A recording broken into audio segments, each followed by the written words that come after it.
You're in a wheelchair, and it's embarrassing, so please don't come to the wedding. What? I mean, if my fiancé finds out I have a disabled family member, it would be so humiliating, don't you think? The words from my sister-in-law, dressed in a wedding gown, left me dumbfounded as I sat in my wheelchair.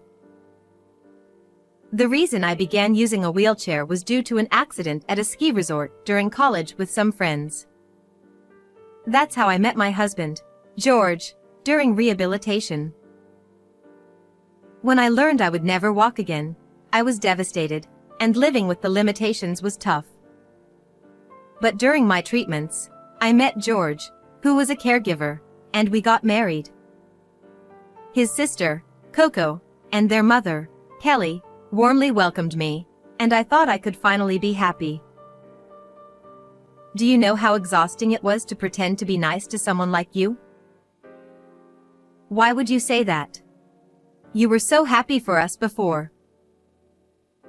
Well, if people found out I was against the marriage because of your disability, that would be bad for my image, wouldn't it? I was still looking for a husband back then. But you defended me against your mother when she opposed our marriage. I told Mom later. I said, you should have handled it better. You need to think about appearances. That's terrible. So all the kindness you showed before was a lie? Coco's sudden change in behavior and her outrageous comments shocked me deeply. Called into the bride's waiting room, I was alone with Coco. Her brother George, my husband, had stepped out, and no staff were around at that moment. Being in a wheelchair, I couldn't just leave the room. I could only look up at Coco, who stood before me, hands on her hips, grinning smugly. Oh, and there's Bill. He's my fiancé. Surely you haven't forgotten him, right? His family is here too, and I can't let them find out there's a disabled person in the family. His relatives are elites, and I come from a respectable family myself. Imagine if they thought there was something wrong with me, too.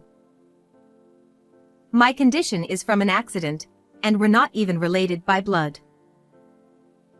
That doesn't matter. People don't know that, do they? Honestly, you're so thoughtless. But you were the one who sent me an invitation. Oh, that? I thought this was a good opportunity to teach you some reality.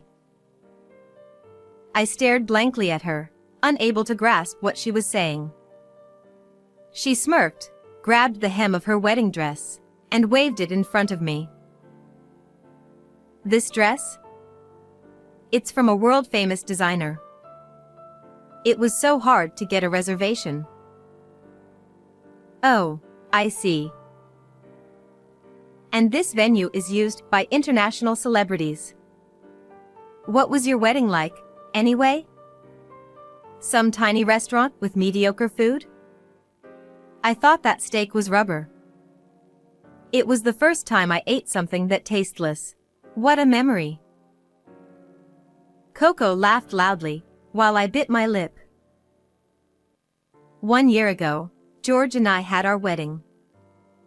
Due to my condition, we chose a restaurant that was barrier-free, with only close family invited. But I remember clearly how happy I was when everyone said it was a warm and intimate ceremony. I can't believe you even called that a wedding. Mom was embarrassed by it too. Back then, both Coco and Kelly had told me it was lovely. Were they secretly mocking me the entire time? Bill graduated from a prestigious medical school and now works as a doctor at its affiliated hospital.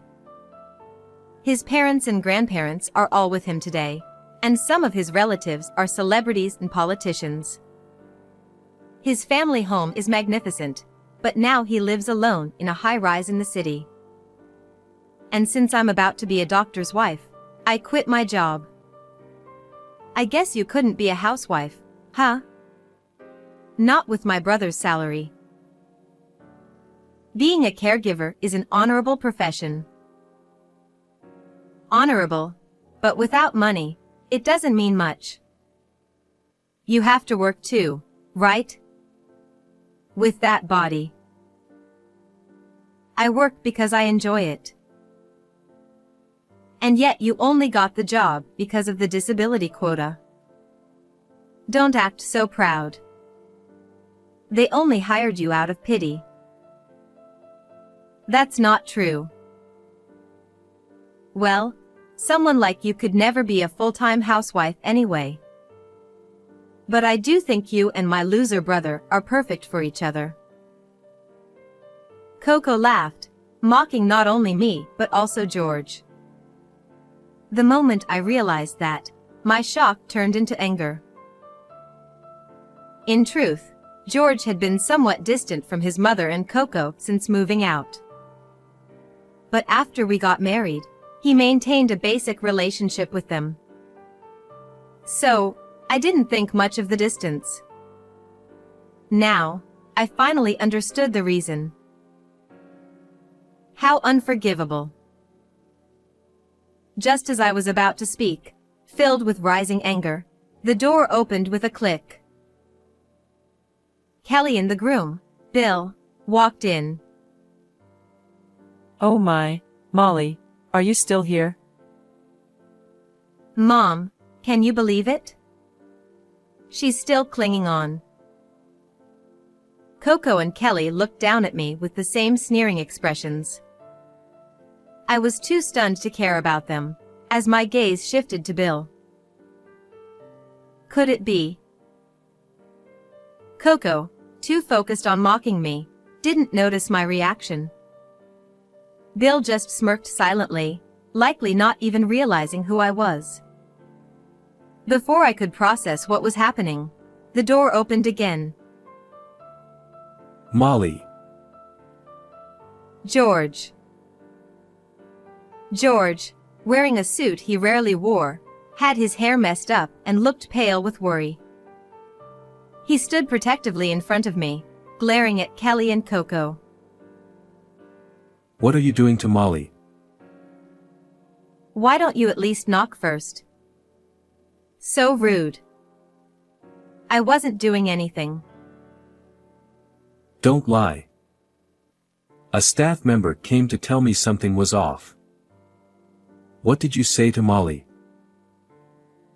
I was just telling the truth. Coco, Mom. You haven't changed at all. Enough. We're leaving. Molly, let's go.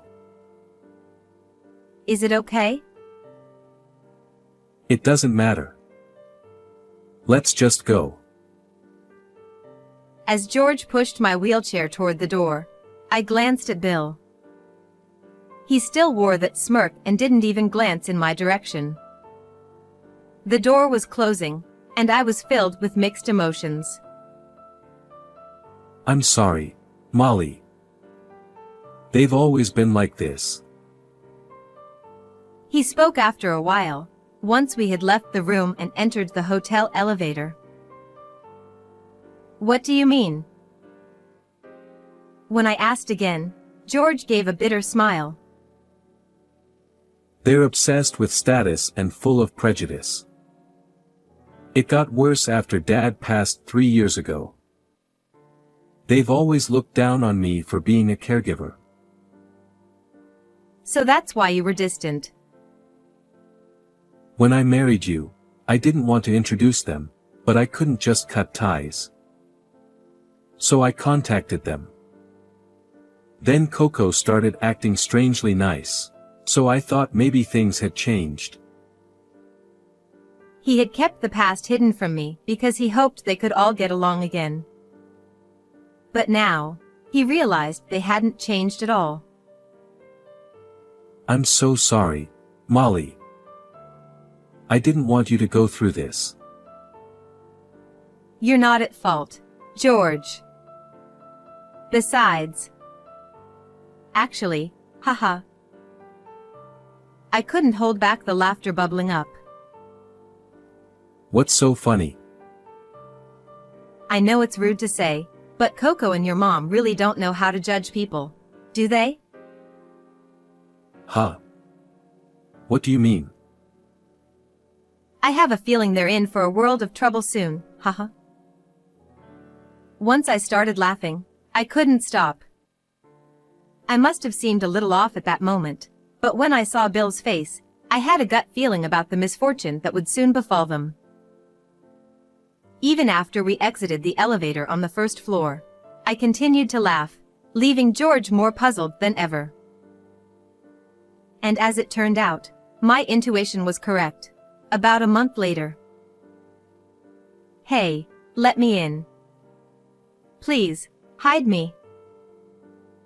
It was a sunny Sunday afternoon, just after we had finished lunch, when the doorbell started ringing incessantly. Startled, I went to answer it, and there she was, Coco, drenched in sweat and gasping for breath. What's this all of a sudden? We said we wouldn't meet again. Go home. That doesn't matter now. Can't you see? I'm injured. Coco pushed her arm forward, showing a small cut. It's just a scratch, right? It's not even bleeding. An injury is an injury. George, why don't you just let her in?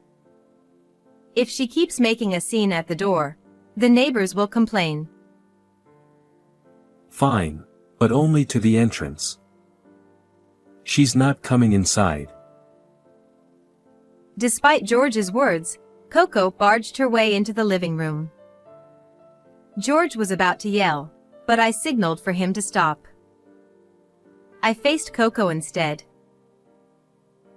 It's a nightmare. Bill is the worst man ever.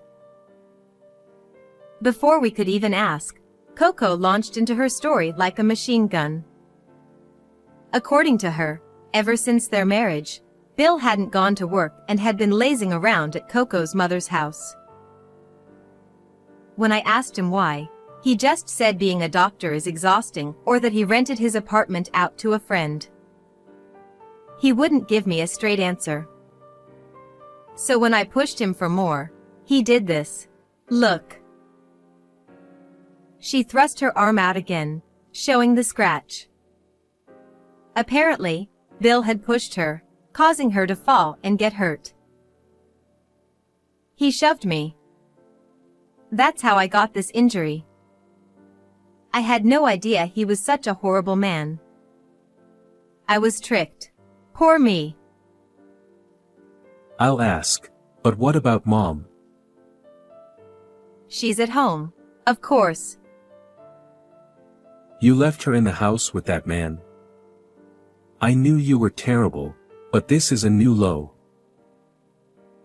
No. I left to get help. Sure. Just like Molly said. Exactly, right? Wait, what do you mean by that? Coco, I knew from the start that things wouldn't go well for you too. What's that supposed to mean? It was obvious to me from the moment I saw him that Bill wasn't really a doctor. What? Coco's voice grew sharp in disbelief. What are you talking about? Explain. Facing her outburst, I sighed. I didn't owe her an explanation, but it was clear that this conversation wasn't going anywhere unless I gave her the truth. I started speaking, trying to keep my emotions in check. Bill Jonas, 26 years old. He dropped out of college and worked as a host for a while but quit in less than 6 months. After that, he bounced between different women, living off of them. Of course, his doctor story is a complete lie. He never graduated from medical school or even finished university. And that whole apartment in the tower? That's a lie too. His family's wealth? Well, that's the only part that's somewhat true. But him being a doctor or politician? All lies. What? How do you know all that? I just knew. Didn't you find anything suspicious? At the very least, if you were dating, you would have noticed things like the apartment. But he showed me pictures. Look, here. Coco pushed her phone in front of us. Sure enough, there was a picture of Bill in a high-rise apartment. That's probably one of the women he was staying with at the time. What? He likely married you for your money. Your father was wealthy, wasn't he? I heard from George that you inherited quite a bit from him. I'm guessing you paid for the wedding and the dress, right? I was just covering for him temporarily. Bill said he'd pay me back after his studies were done. You're an absolute fool. What? Why do you know all this? Are you trying to deceive me too? I didn't expect to meet that man again either. What? You know Bill? Oh, and by the way, his name isn't Bill. His real name is Jones Carey. Jones Carey? He was my college classmate, and he's the reason my leg is like this. Eek. Coco gasped, unable to hide her surprise. I tried my best to stay calm. We were in the same club in college. When we went skiing, despite my protests, he took me down an advanced slope. I wasn't ready, and I crashed. He left me there, unable to move. That injury never fully healed, and shortly after, he dropped out of school and disappeared. His parents weren't much better. They hired lawyers to make excuses, and in the end, I didn't even get an apology, let alone help with the medical bills. I was emotionally and physically drained and couldn't fight back. When I saw him at your wedding, I was shocked. His parents were there too, acting as if nothing had happened. Why didn't you tell me something so important, you coward? Because I didn't know until that day that your fiancé was him. Shut up. You're his classmate, right? Then do something. Oh, but you seem perfectly fine. You don't need my help. What are you talking about? Why would you need a defective person like me? Handle it yourself. I'm sorry. I'll apologize. Just help me. I don't need your apology. Now, please leave. Wait, you're telling me to go back to that scumbag? Please, I'm begging you. George forcefully pushed the crying Coco out the door. She continued to make a fuss, but... Keep it up, and I'll call the police. At last, Coco seemed to give up, sobbing as she walked away. I watched her through the gap in the curtains, letting out a long sigh. Afterward, Coco confronted Bill with the truth and tried to get a divorce, but he flew into a rage and refused. Worse, he stopped working entirely, took money without permission, and started throwing loud parties at the house, which led to complaints from neighbors. Eventually, he got drunk at a bar, started a fight, and was arrested for injuring someone. Coco thought she was finally free, but it wasn't over. Bill had secretly taken out loans in her name. Having already spent most of her inheritance on Bill and the wedding, Coco had little left. In the end, She had to sell her land and home just to pay off the debt. Homeless and jobless, she and her mother lived on the streets for a time. They now stay at a homeless shelter, but Coco's entitled attitude has made her unwelcome even there, and it seems they might not be able to stay much longer. As for us, George used the inheritance he had carefully saved to build a barrier-free house in a peaceful, nature-filled area. After everything we've been through, I just want to live the rest of my life in peace. How did you like today's story? Don't forget to subscribe to the channel. See you in the next video.